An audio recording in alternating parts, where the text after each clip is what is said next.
पानीपत में इतनी विशाल सभा हो रही है।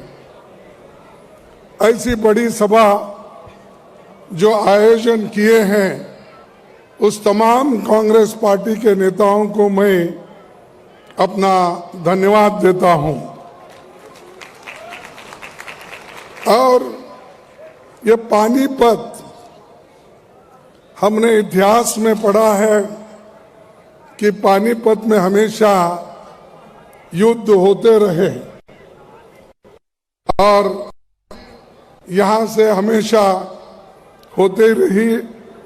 और ये भूमि का गुण है कि लड़ाई करना और जीतना। वैसा ही आज भारत जोड़ो की जो लड़ाई है और हमारे नेता राहुल गांधी जी जो पादयात्रा अब तक 3000 किलोमीटर तक पूरा किए हैं और आगे अभी 300-400 किलोमीटर बाकी है, वो जल्द से जल्द कंप्लीट होगा और जम्मू और कश्मीर में जाकर वहां पर तिरंगा झंडा फैलाएंगे। और ये उनका ये साहस और उनका ये धैर्य देखकर सबको अचंभा हुआ है। भाई हम तो राहुल गांधी जी को दिल्ली में देखते थे, एसी के कमरे में देखते थे, गाड़ी में देखते थे, लेकिन ये राहुल अलग निकले जो कन्याकुमारी से लेकर पानीपत तक अपना जो पादयात्रा पूरे किए हैं। ये इससे देखिए वो ठंडी में, पहले बारिश में, धूप में, हर तरह के सीजन में उन्होंने चलते रहा और उनके पीछे जो हमारे भारत जोड़ो यात्री हैं वो भी चलते रहे। इसीलिए मैं उनको बधाई देता हूं। और ये जो उन्होंने हमारे युवकों में धैर्य साहस दिलाया है ये बहुत बड़ी बात है। लेकिन ये सब जो कुछ हो रहा है ये किसके लिए हो रहा है कि जनता को जो पीड़ा हो गई है और जनता का जो पीड़ा है उसको दूर करने के लिए। जैसा कि आज महंगाई बढ़ी है, महंगाई इतनी ऊपर चले गई है कि उसको सरकार नीचे लाने की कोशिश ही नहीं कर रही, क्योंकि उनको फिक्र नहीं है। वो हमेशा बड़े लोगों के साथ रहते हैं और उनको इस जो कीमतें इतने ऊपर चले गए, जो हमारे आवश्यक वस्तु के कीमतें इतने ऊपर, गरीब आदमी कोई उसको छू नहीं लेता या उनके सारी चीजों को अपनी पूर्ति नहीं करता। ऐसे एक वक्त इन्फ्लेशन, इस इन्फ्लेशन के खिलाफ उनकी लड़ाई है। दूसरी लड़ाई अनएम्प्लॉयमेंट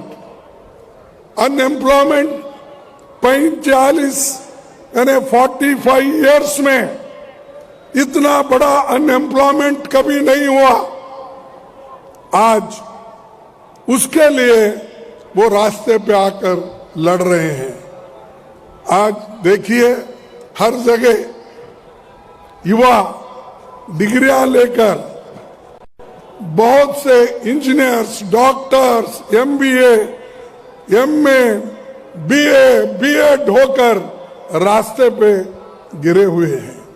उनकी चिंता बीजेपी सरकार नहीं कर रही, उनकी चिंता मोदी जी नहीं कर रहे, शाह जी नहीं कर रहे।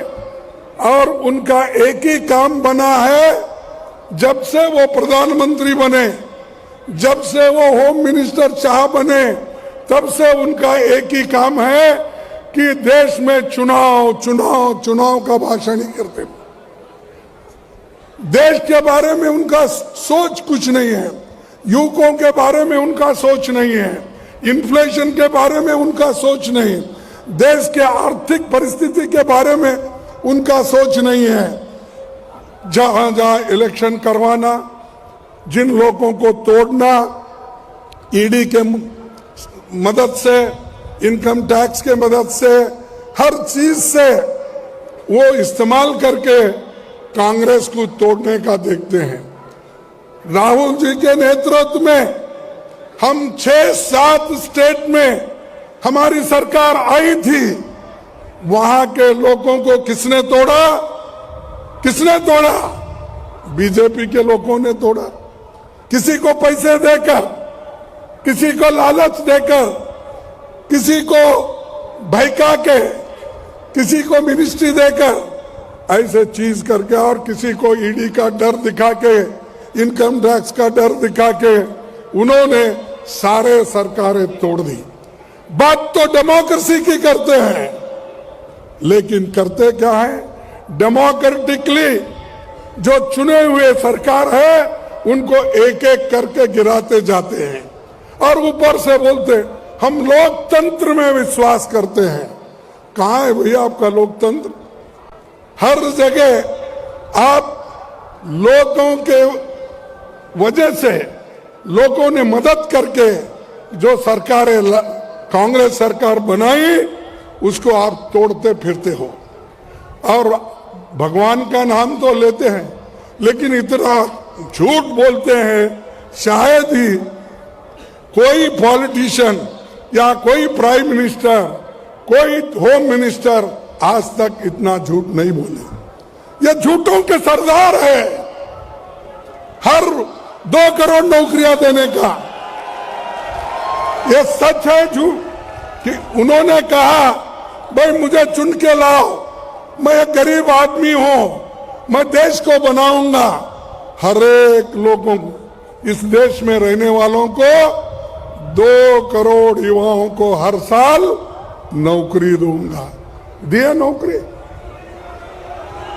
नहीं, आपको मिला होगा, क्योंकि यहां लड़ाकू लोग ज्यादा है, लड़ने वाले हैं, इसलिए मिला होगा 2 करोड़ आपको। नहीं मिला। 15 लाख देने का वायदा मिला, 15 लाख नहीं। अब क्या कर रहे हैं? त्रिपुरा में इलेक्शन है, वहां शाह चाहते हैं, वो कहते हैं भाई राम मंदिर बन रहा है, 1 तारीख उसका उद्घाटन है। अरे ठीक है, सभी लोग तो भगवान में आस्था रखते हैं, लेकिन आप क्यों घोषणा करते इसकी? वो भी चुनाव में, और आने वाले चुनाव में वो ये कह रहे हैं कि मई में चुनाव रहता है, तो 1 जनवरी में वहां राम मंदिर का उद्घाटन होगा। आप कौन होते भाई बोलने का? क्या राम मंदिर के पुजारी है आप? क्या राम मंदिर के वहां महंत हैं आप? वहां के महंत लोग बोलने दो, साधु संत बोलने दो। आप क्यों है? आप पॉलिटिशियन है। आप देश को सुरक्षित रखना, कानून की व्यवस्था रखना, लोगों के पेट भरना और किसानों का दाम देना आपका काम है। किसानों को भी बोले कि आपका दाम दुप्पट होगा दुप्पट। एमएसपी बढ़ाएंगे, बढ़ाए नहीं। तो ये सारी चीजें वो बोलते जाते हैं, और ये सब, और बाद में ये कहते हैं अरे भाई ये तो इलेक्शन के जुमले हैं। अगर इलेक्शन के जुमले हैं तो ये बोलना था पहले ही, वोट लेने से पहले। वोट लेने के बाद ये जुमले बन गए। 15 लाख, 2 करोड़, सारी चीजें जुमले बन गए। तो इसीलिए मैं ये कहूंगा, मुख में राम बगल में छुरी, मुख में राम बगल में छुरी, और ये छुरी लेके घूम रहे हैं, समाज को डिवाइड कर रहे हैं, जाति जातियों में झगड़ा लगा रहे हैं, धर्म धर्म में झगड़ा लगा रहे हैं, और एक खाई बढ़ा रहे हैं।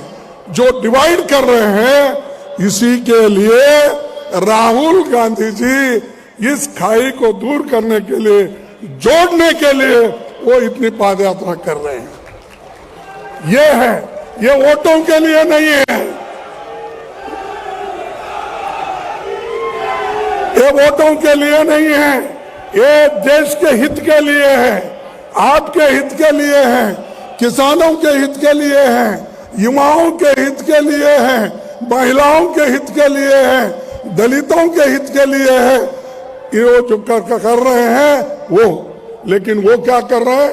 वोटों के लिए कुछ भी बोलो, क्योंकि लोग सुनते हैं और वो ये चाहते हैं कि जब तक लोग सुनते रहेंगे, वोट देते रहेंगे, ऐसे ही जुमले बोलते रहेंगे।